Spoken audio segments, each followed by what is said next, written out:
Nhắc đến trồng xà lách, phần lớn chúng ta chỉ nghĩ tới khay ươm, chậu nhựa hoặc thùng xốp, nhưng cô ba đã thử tới 9 cách và 2 cách ít người nghĩ đến nhất được giữ lại ở cuối video. Một cách biến món đồ cũ thường bị xếp vào góc nhà thành cả một luống rau.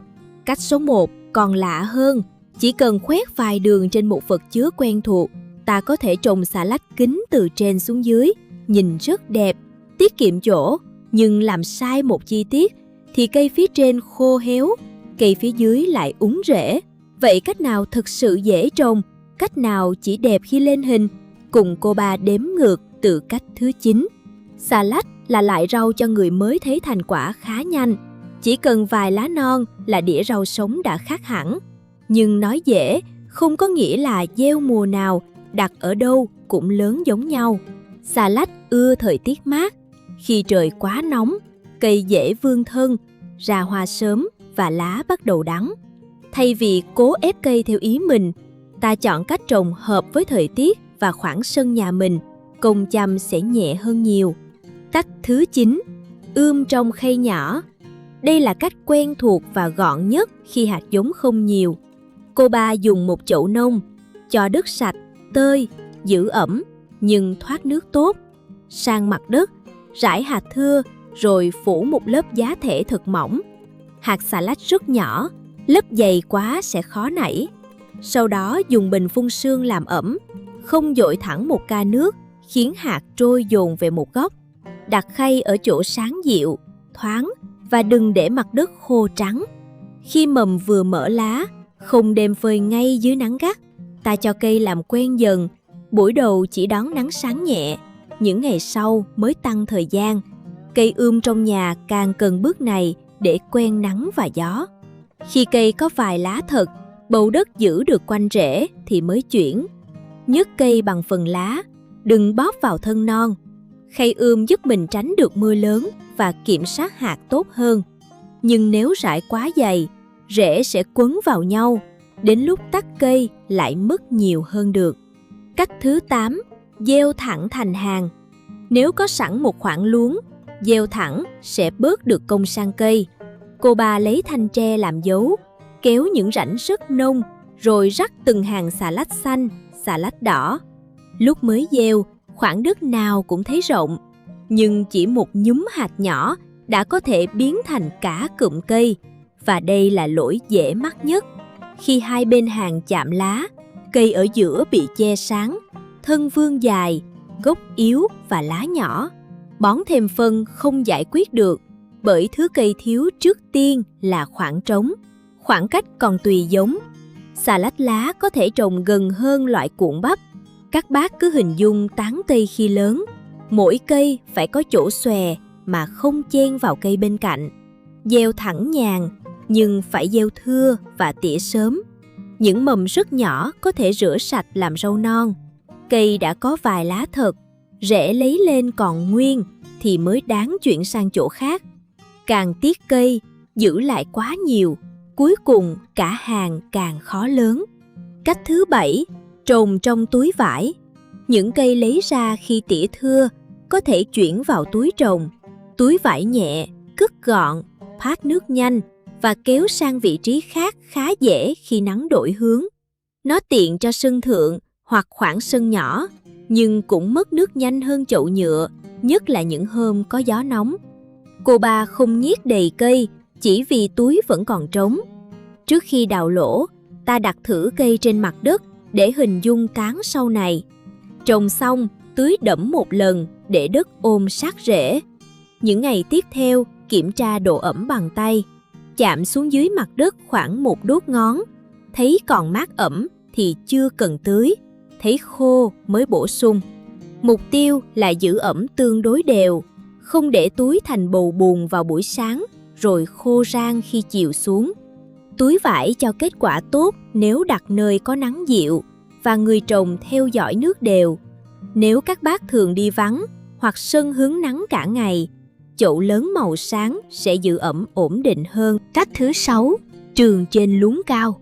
Sau vài lần chuyển cây, khu xà lách ổn định nhất lại là luống cao đã được làm đất kỹ. Rễ có khoảng phát triển độ ẩm thay đổi chậm hơn chậu nhỏ, việc tỉa và thu hái cũng thuận tay. Khi tán bắt đầu chạm nhau, cô ba lấy bớt cây nhỏ làm rau non hoặc chuyển một cây khỏe sang khoảng trống, không đợi tới lúc lá dưới vàng mới xử lý. Lún cao thường thoáng hơn nơi đất thấp, ẩm sát bãi cỏ, nhưng không có nghĩa là sên không thể bò tới. Chỉ cần quanh đó có chậu ức, khe gỗ hay lớp phủ luôn ướt, chúng vẫn tìm được chỗ trú. Cái làm lún này dễ chăm hơn là khoảng cách rõ, mặt đất thông thoáng và người trồng nhìn thấy dấu vết sớm. Từ đây bắt đầu có rau ăn đều. Với xà lách lá, cô ba chỉ bẻ những lá lớn ở vòng ngoài, để nguyên chồi giữa. Mỗi cây lấy một ít ngày sau lá non lại mở. Đừng bẻ trụi cây và đừng làm tổn thương điểm sinh trưởng. Thu vào buổi sáng, lúc lá còn căng mát, rau thường giòn hơn. Cách thứ 5, chậu dài dưới tán cây. Khi lún đã kín, cô ba chọn vài cây đẹp, chuyển vào chậu dài, đặt dưới tán cây có nắng lọt qua kẽ lá. Vào thời tiết mát, xà lách vẫn cần ánh sáng tốt để cây chắc và lên màu đẹp. Nhưng khi nắng bắt đầu gắt, bóng râm nhẹ vào buổi chiều giúp đất chậm khô, lá bớt cháy mép. Dưới tán cây không có nghĩa là đặt chậu vào góc tối suốt ngày. Thiếu sáng, cuốn lá sẽ kéo dài, tán xòe lỏng và cây yếu.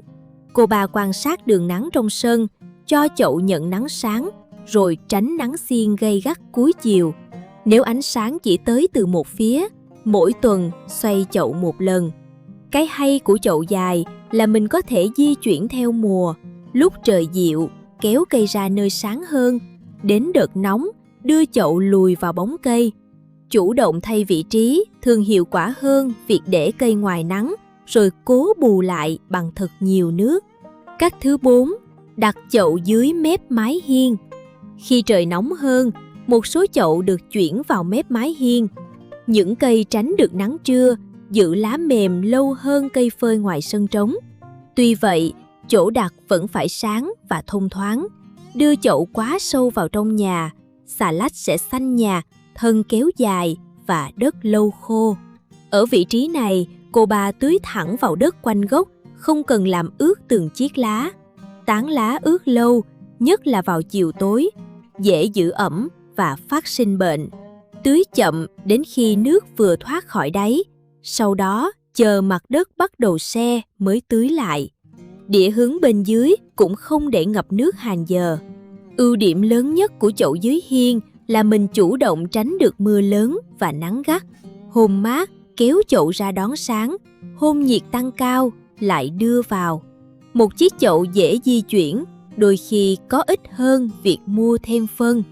Cách thứ 3, phủ lưỡi giảm nắng cho lún mùa nóng. Đến đợt nóng, thử thách thực sự mới xuất hiện. Một số cây bắt đầu khô mép, vài cây dựng thân cao lên, khoảng cách giữa các lá thưa dần. Nếm thử, lá không còn vị dịu mà đã hơi đắng. Đây không phải dấu hiệu cây thiếu phân, nó đang chuyển sang ra ngồng vì nhiệt độ không còn thuận lợi. Cô ba căng lưới giảm nắng phía trên luống, đủ cao để không khí lưu thông, ưu tiên che nắng buổi trưa và chiều. Đất giữ ẩm đều hơn, lá cũng đỡ héo giữa ngày. Một số cây nằm trong bóng của hàng cao hơn, giữ dáng lâu hơn. Nhưng khả năng chịu nóng còn phụ thuộc vào giống. Muốn gieo trong vụ nóng nên tìm loại có ghi chậm trổ ngồng hoặc chịu nhiệt. Lưới che và nước chỉ giúp làm chậm, không thể kéo một cây đã trổ ngồng trở lại thành tán thấp. Tưới dồn thật nhiều còn khiến rễ thiếu không khí nếu đất thoát kém. Khi thân giữa đã vươn rõ, lá nhỏ dần và vị đắng tăng, ta thu phần còn dùng được, dọn cây rồi chờ thời tiết dịu để gieo lại. Đó không hẳn là thất bại, xà lách chỉ đang đi hết vòng đời của nó. 7 cách vừa rồi khá dễ hình dung, nhưng 2 cách tiếp theo mới là lý do cô ba làm video này. Chúng tận dụng được những thứ tưởng không liên quan gì tới một luống xà lách. Một cách trồng khá ổn nếu xử lý đúng phần đáy. Cách còn lại nhìn nổi bật hơn hẳn, đổi lại việc tưới nước cũng khó hơn nhiều. Cách thứ 2, biến kệ gỗ cũ thành luống rau. Không muốn bỏ những cây vừa tỉa, cô ba lấy một chiếc kệ gỗ cũ, bọc lại phần đáy để giữ đất. Lớp lót phải chắc, nhưng vẫn chừa đường thoát nước. Nếu bịt kín thì sau một trận mưa, cả kệ có thể biến thành một máng đất sũng. Sau đó, cho đất tơi xốp, trộn một lượng vừa phải phân hữu cơ đã hoai, rồi trồng xà lách vào từng ô trống. Xà lách cần dinh dưỡng để ra lá, nhưng không vì thế mà cho thật nhiều phân đậm. Giá thể quá giàu hoặc còn đang phân hủy có thể làm rễ non tổn thương, giữ nước lâu và khiến cây mềm yếu. Điểm hay của chiếc kệ là mặt trồng được nâng cao, thu hái đỡ cúi, từng cây cũng dễ quan sát. Nếu kệ có nhiều tầng, phải để ý tầng trên có che mất ánh sáng của tầng dưới hay không. Kệ của cô ba đặt sát bãi cỏ, nên lại phát sinh một chuyện. Ban ngày chẳng thấy gì, sáng ra mép lá đã nham nhở. Lật dưới tấm ván ẩm mới phát hiện sên trần ẩn ở đó. Kệ cao hơn mặt đất một chút, không có nghĩa sâu hại không bò tới. Nếu quanh chân kệ có cỏ rậm, lá mục hoặc vật kê ẩm, sên vẫn có cả một con đường mát để đi. Cô ba dọn sạch quanh chân kệ, không để lá xà lách chạm đất và kiểm tra vào chiều tối. Lá chỉ bị cắn vài lỗ, vẫn có thể rửa sạch dùng. Nhổ hết lá thủng, không làm sên biến mất, tìm đúng nơi trú mới giải quyết được chuyện này. Sau khi sửa đường thoát nước, khoảng cách và vị trí đặt, chiếc kệ cũ mới thật sự trở thành một luống rau hữu ích. Và bây giờ là cách ít người nghĩ tới nhất. Nó tạo được nhiều vị trí trồng trên một diện tích rất nhỏ. Khi cây phủ kín, nhìn như một tháp xà lách.